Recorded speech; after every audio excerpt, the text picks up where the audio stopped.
Nshuti bakunzi ba Haleluya Amina TV, ndabashuje mu izina rya Yesu Kristo. Mwebwe mwese abadukurikira, abari mu majyepfo y'u Rwanda, abari mu majyaruguru y'u Rwanda, abari mu burasirazuba bw'u Rwanda n'abari mu burengerazuba bw'u Rwanda, mwese turabashuje. Abari hirya no hino ku isi mwese mwumva ikinyarwanda, turabashuje mu izina rya Yesu Kristo. Imana ikomeze kubaha umugisha, kandi nanone dushimiye mwebwe mwese mukomeje kudukorera subscribe, abatuzi n'abatatuzi mwese Imana ibahe umugisha. Nawe rero niba utubonye ari ubwa mbere, ngaho ibuka gukora subscribe kugira ngo uko tuzadushyiraho video ijye ihita ikugeraho mu buryo butagoranye. Reka ariko tubanze dusenge Imana. Mana, turagushimye, tugushimiye ko utajya udutererana, tugushimiye ko waturinze iminsi yose yatambutse, tugushimiye ko waturinze mu makuba yose twahuye nayo, mu bibazo twahuye nabyo, mu byago abantu bagize. Wabanye natwe Yesu ushimwe kandi uhabwe icyubahiro, kuko ntabwo witeguye kudutererana, ntabwo uzadusiga twenyine, kuko watwoherereje umwuka wera. Ndakwinginze rero kugira ngo aya makuru yacu ni ukuri uyashyigikire, kandi buri wese ukurikirira ibi ngibi byose bivugirwa aha umuhe umugisha kandi umugirire neza. Urakoze cyane kubyumvisha byose ushaka, mu izina rya Yesu Kristo tubigusabye, amen. Nshuti rero za Haleluya Amina TV, iyi ni shene ivuga ku iyobokamana, ivuga ubutumwa bwiza bw'ijambo ry'Imana, ikavuga amakuru avugwa mu by'iyobokamana, ndetse ikavuga n'ibindi biganiro byateza umuntu wese imbere. Imana rero ibaho umugisha. Uyu munsi tugiye kugaruka ku makuru mu by'iyobokamana, turibanda ku itorero rya ADEPR Busanza. Nk'uko mubizi, itorero rya ADEPR Busanza ntago rigikorera aho ryakoreraga mu Busanza, oya, ryarimutse ryimukiye ku mudugudu w'itorero rya ADEPR Nyarugunga. Kubera iki? Kubera ko aho ryakoreraga hashimwe n'umushoramari w'umuhinde ushaka kuhashyira ibitaro by'icyerekezo. Itorero rya Busanza naryo rigasanga bikwiriye, ndetse na ADEPR muri rusange mu rwego rw'igihugu nayo ikabisuzuma igasanga ntacyo bitwaye, ndetse inzego za leta nazo zikabisuzuma zigasanga ntacyo bitwaye. Nibwo ku itariki 22 z'ukwezi kwa kabiri 2026 hafashwe umwanzuro ku itorero rya ADEPR ryateranira Nyarugunga.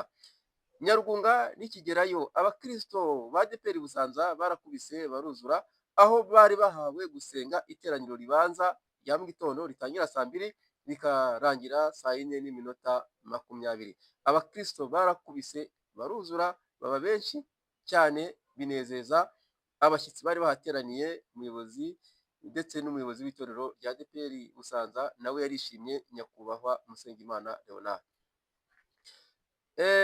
Ikibazo cyaje kuba ku itariki ya 1 z'ukwezi kwa gatatu, aho itorero rya ADEPR Busanza ryari rifite umunsi mukuru wo kwibuka urupfu rw'umwami wacu Yesu Kristo, bakunze kwita igaburo ryera. Niho habaye ikibazo cy'imvura iragwa, no kuba abantu baturuka kure bituma abantu batitabira cyane kubw'iyo mvura, ndetse batitabira cyane kubwo guturuka kure.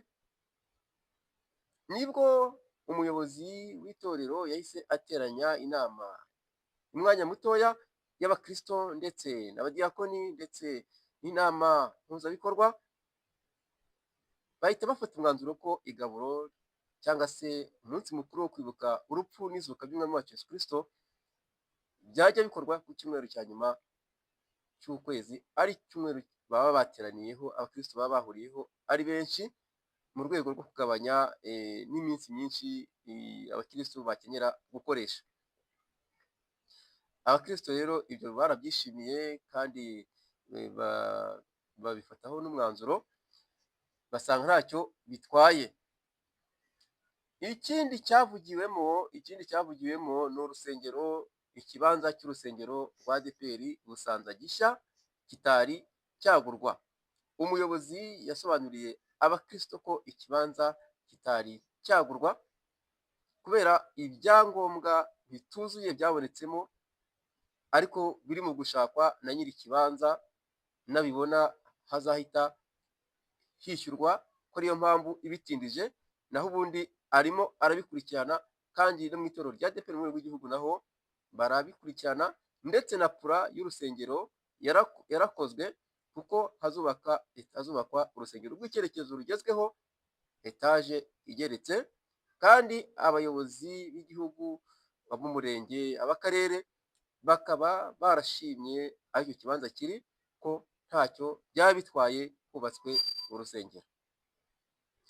Abakristo babajije ikibazo bati se icyangombwa nikiboneka, ese imirimo yo kubaka urusengero ADEPR Busanza izakurikiranwa n'itorero ADEPR mu rwego rw'igihugu? Umuyobozi Musengamana Leonard cyangwa se umushumba w'itorero rya ADEPR Busanza yashubije abakristo ko itorero rya ADEPR Busanza rizabigiramo uruhare, rizaba ariryo riyoboye imirimo, ariko ADEPR mu rwego rw'igihugu izakomeza gukurikirana ibikorwa by'ubwubatsi, cyane ko pura yarangije gukorwa.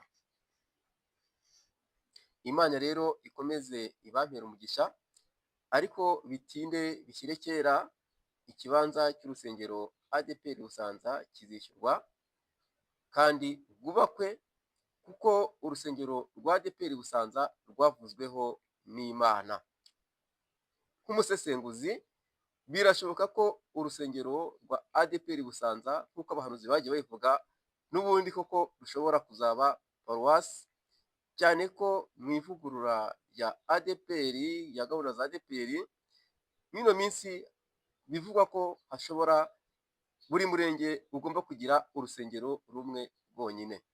Birashoboka rero ko Kabeza yaza mu Busanza, birashoboka ko kandi Nyarugunga nayo yaza mu Busanza, birashoboka ko Samuduha nayo yaza mu Busanza, kubera ariho hazaba hari urusengero rwujuje ibisabwa, rwaba rufite aho kubaka amashuri, rwaba rufite aho gukorera n'ibindi bikorwa.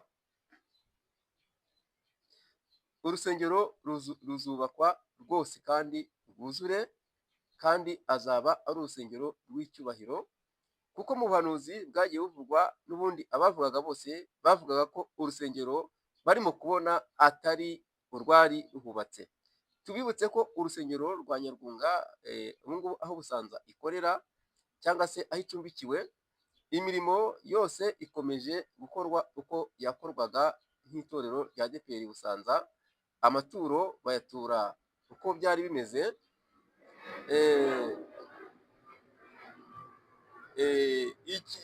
Ikinyuranyo kirimo ni kuri Nibatureho Busanza na Nyarugunga birahura saa 11 za mu gitondo. Abana nabo ku cyumweru inyigisho bazifatira hamwe, école du dimanche bayigira hamwe mu gitondo, ariko indi mirimo yose, amasengesho y'abakristo by'umwihariko, amasengesho y'ababyeyi by'umwihariko, ayo yose buri torero rifite umunsi waryo.